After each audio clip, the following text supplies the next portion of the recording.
Hi there and welcome to this watercolor tutorial. I want to do this painting and well, before I start, and this watercolor paper is pre-glued. I always put around a bit of sticky tape, so I do not have to be all that careful and I can just splash around later on. And once my water painting is dry, I can simply remove the tape and then I get those clean, sharp edges.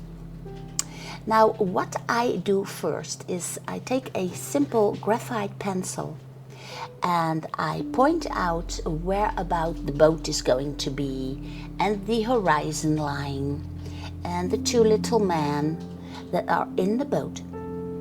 So in that case I know where about I will have to put the pigments of the watercolor paint. Now this painting, maybe you recognize it, but this is a work by Mr. Winslow Homer, and he lived from 1836 up until 1910 when he died. And he got very famous for his water paintings, boats, ships, all those kinds of things. He was a great master in this. And because I'm a great admirer of this Mr. Homer, I wanted to do a study of one of his paintings. Because once you draw along or paint along with one of your favorite artists, you actually learn a lot. Now on my Patreon page I did a full tutorial about the whole process in which I explain a lot more, of course. This is a one-on-one tutorial and you will find many hundreds of them on my Patreon page. So if you're interested, please give it a check. And now that I have my sketch finished, I will start to put on the pigments of the watercolor paint. I made a selection of warm colors and cool colors, cold colors. And not that much actually. You can see them. I will place them right on the left side, right next to me, so you can actually see how I paint this Winslow Homer painting. Now when I start painting, I work from the background and then I slowly move towards the front. And the sky is always a little bit darker all the way to the top.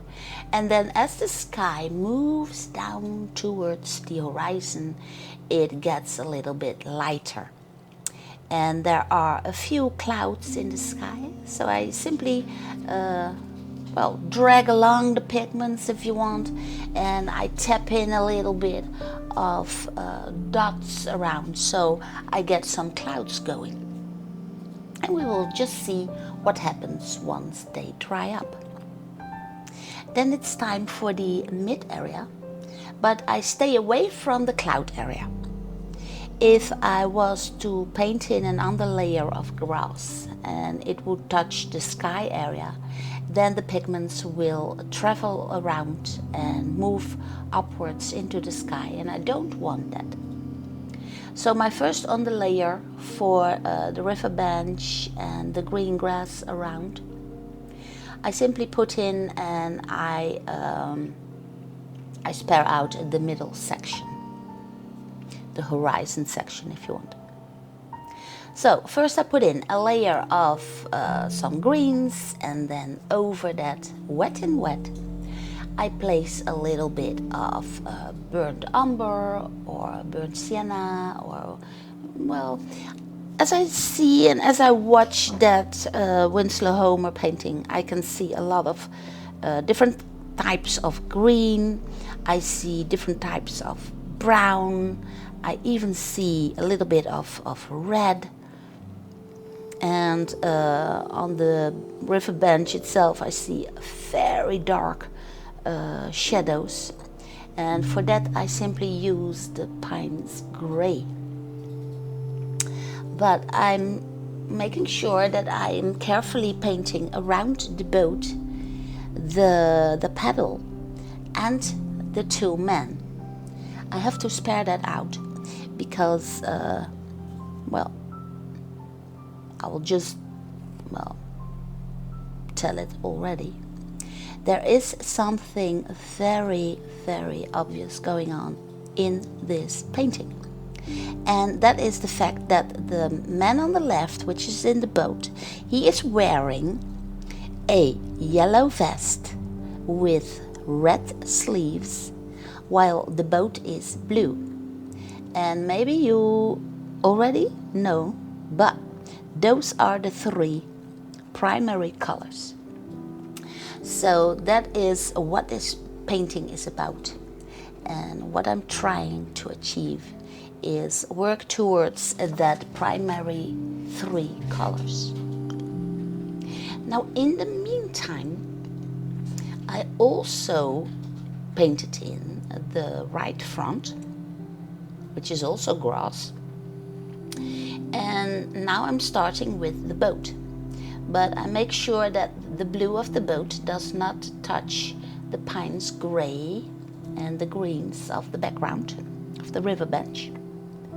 Because if they touch, then the pigments again will travel into the background, and I don't want that. And the blueness of that boat also reflects, of course, into the water. And when I watch the water, I can see all kinds of colors. So there are different kinds of blues. There are darker blues, there are lighter blues, and of course the blue is the reflection of the sky from up above, reflecting into the water. But I also see a little bit of green reflected into the water. And later on, of course, I also will put in a little bit of the reflection of the two men. But in the meantime, the horizon section in the far way back can be put in because the area of sky now is dry. And once that has dried up, I can easily put in the dark cypresses or whatever kind of trees they are. But there's a beautiful dark area going on towards that horizon. So I'm putting those in, and I'm not so keen on making an exact copy of Winslow Homer's painting, but I do want to grasp that feel of the flow and the shininess of the water, and what did this man do with the dark values? That's my point of interest here.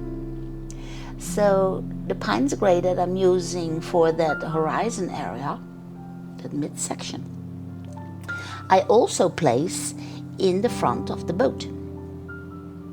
And because the sky area has dried up, I can also put in the two pine trees, and they stretch up.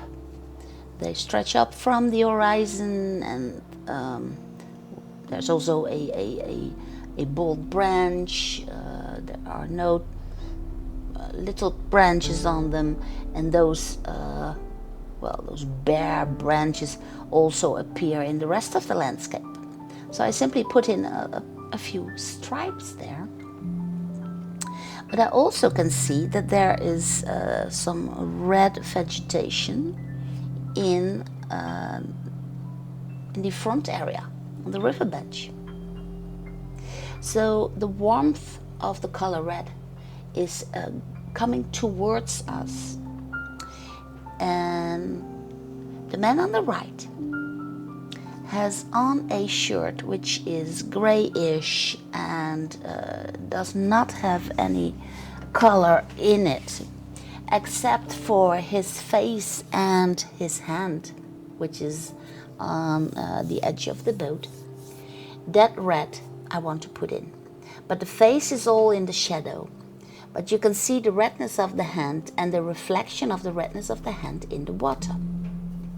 And the sleeves of the left fellow, those are red.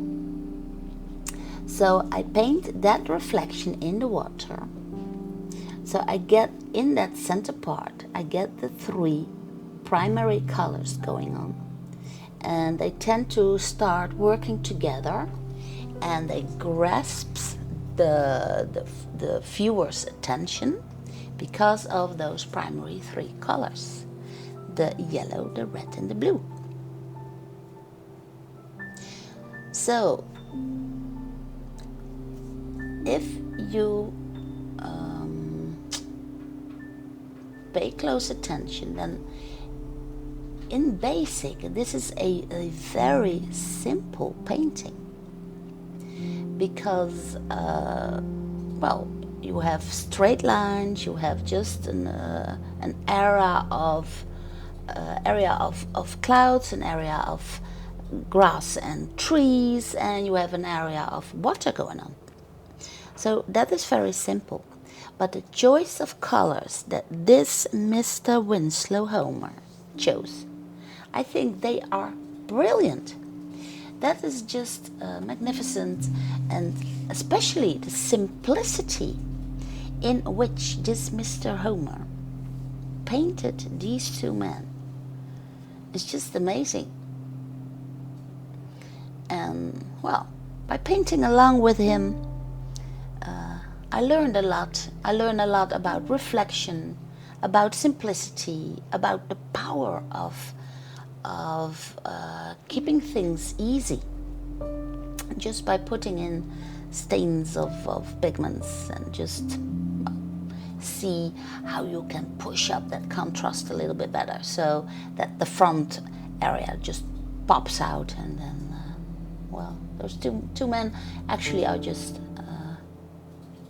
well, pedaling along. Love it. I even put in a little bit more extra Pinus Grey in the front area.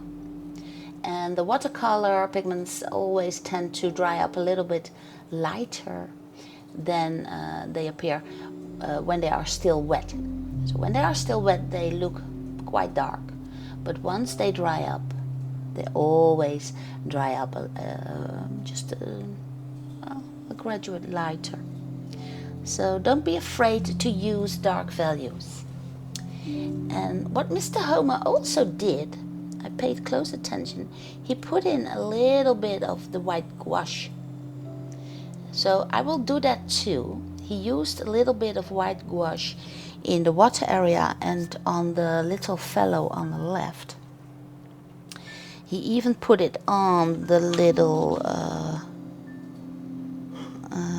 pedal there, but I do not need it because I spared out enough white. So, well, to copy this Grandmaster, I do that too. And as promised, I will also remove the tape. My painting has dried now. I let it dry for about a few hours, and then I remove the tape.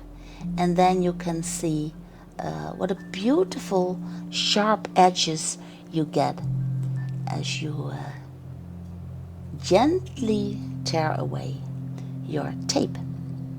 So here it is. I love it. Check out the work of Winslow Homer, and if you're interested, you can also check out my Patreon page, of course. You're always welcome. So thank you for watching, and I will see you again in a next tutorial.